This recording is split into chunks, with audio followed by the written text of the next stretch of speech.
world, from whichever time zone you're catching me from. My name is MD90 and welcome to my YouTube channel. If you're not subscribed to the channel, make sure you hit the subscribe button, turn on the bell notification to all so that you do not miss any upload as it comes up.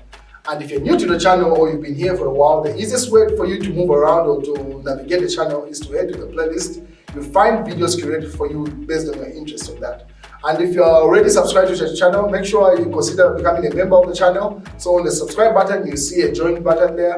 Make sure you become a member so that you support the team on the production. And we'll catch you around.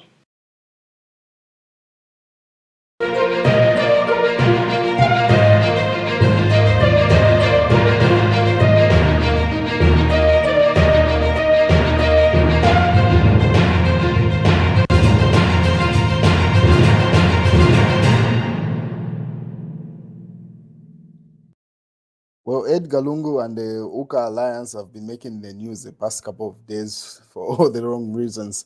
So, which prompted Edgar Lungu to finally speak up and give his position, because there are different speculations that have been going on in the media on where the Patriotic Front stands and also where Edgar Lungu himself stands with regard to that alliance, the political alliance called UKA, the United Kwacha Alliance. Just a couple of hours ago, Patriotic Front Secretary General Raphael Nakachinda, the one that leads the faction that is led by Edgar Lungu, because as you may be aware, Patriotic Front is divided into, as things stand, two official PF. The one that is headed by Edgar Chagwa and the one that is headed by Mao Sampa. And they are in court over the same, who's the legitimate PF president.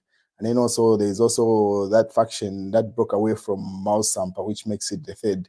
They also have a court case in with regard to the PF. But Edgar Lungu was prompted to put up this message. He just says, "It is totally false that I have resigned from UKA. I remain a PF representative in UKA, as our party cherishes the spirit of working with other opposition partners to redeem Zambia in 2026. Please ignore any any fake news. Stay blessed."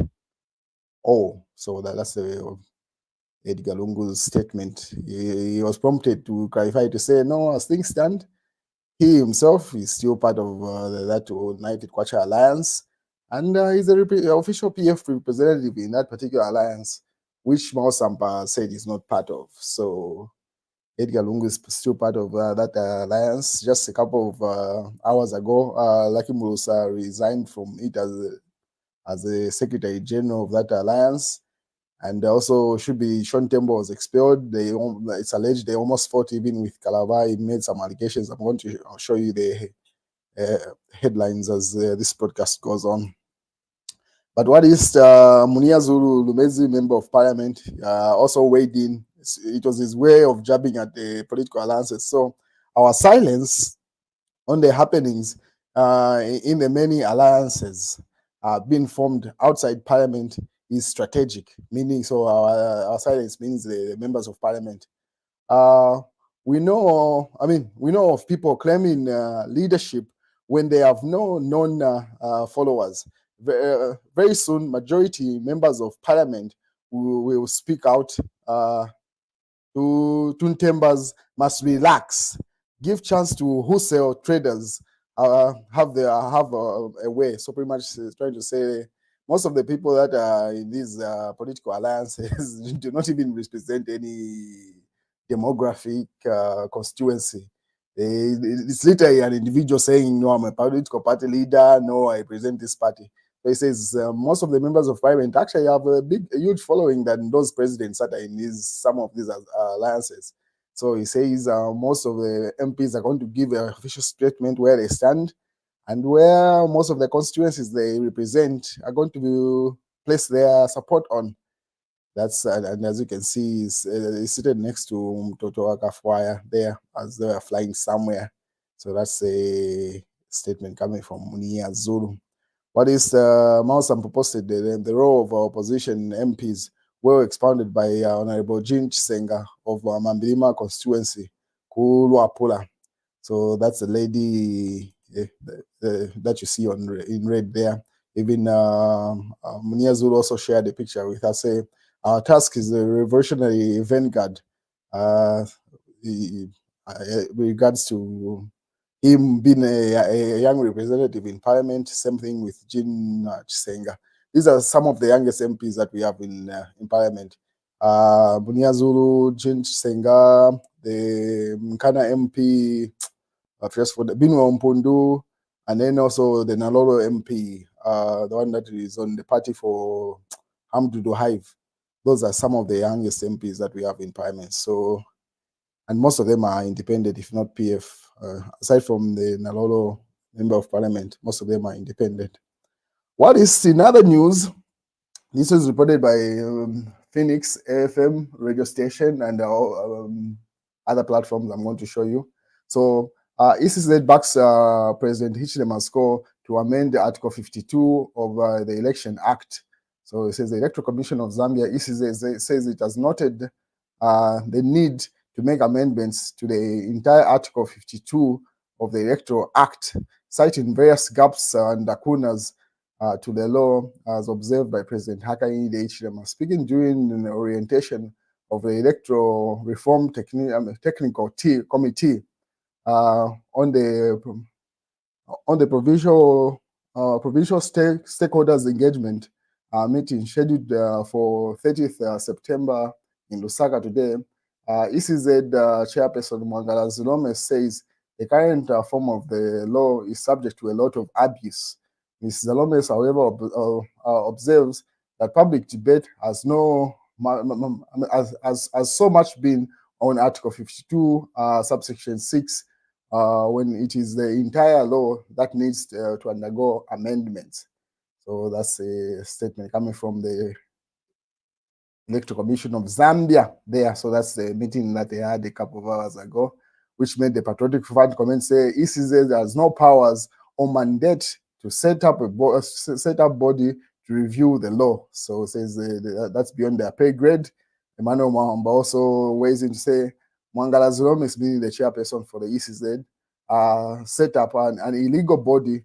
The abbreviation of that body says she has no such powers or mandate. Review of the law is outside the mandate of ECZ. So meaning what she's doing is not legal, in short. That's what Mano Mwamba is saying there. And then some of the extracts, what the ECZ body intends to do as of a couple of hours ago, as reported by the Ministry of Information and Media official platform. They say electoral reforms underway. Here are the highlights. And then the Electoral Commission of Zambia has initiated a nationwide engagement with stakeholders as part of the ongoing electoral reform process. The aim of this exercise is to enhance Zambia's electoral framework. Meanwhile, and then his former member of parliament and minister of finance has been appointed as chairperson for the electoral reform technical committee. And then the ECZ identified concerns around Article 52 and of the Constitution, particularly regarding to candidate withdrawal, resulting in disruption of the election process. So say that's the main reason we want to make those reforms, that particular article. But as you can see, different sections of society are saying that's beyond their pay grade. They have no mandate to change any laws there. It either has to go back to a referendum for the citizen to get involved, or Parliament makes some amendments.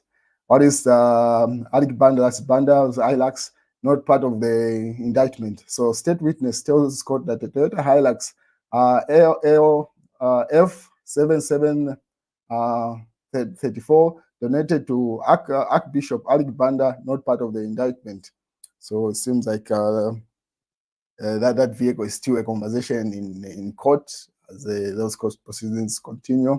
Uka opened our eyes and according to Sean Tembo's extract there, opposition politician says Sean Tembo. And then we have seen the true character of our leaders, another person says there. And then the constitution review starts after 2026 suggests Kalala. So says this is not the right time to make any amendments to the constitution because it will just spring up a lot of debate. Hakainde Hichilema disappoints Oasis Forum. So that's another association of bishops or something saying they're disappointed with President Hakainde Hichilema. This is in the Daily Nation. I did not cause a drought. It's biblical. Hakainde Hichilema. So that's a statement they're attributing to the president there. It's still in the Daily Nation. And then in the News Diggers, Unka crumbles further. So as you can see, as Mulusa resigns from the SG position after Alliance expelled Pule and Sean Tembo there. So those dramatic outcomes coming from the Uka Alliance. Then this is in the Money Daily, says government to table cyber crimes bill before Parliament in the current session. That's 30 you see there on screen. And then this is in the mass newspaper. And then it says Catholics won't accept Banda attacks. That means they're referring to the Archbishop that you see there to say those trying to tarnish the Archbishop have taken a wrong and very destructive path, warns Chungu. So says the Catholics will not accept that. What else is in the newspapers? Real Time says CBU student murdered, ambushed by, the campus exit gate on his way to the boarding house. While this Tesila loses Cinder Farm. That's news that has been trending the past 48 hours. As you may be aware, that our property has been forfeited to the state. She could not prove where she got the resources to obtain that property and develop it. So it's alleged to be a process of crime property. And that's what's going on, ladies and gentlemen. And if anything else comes up, I'll keep you posted.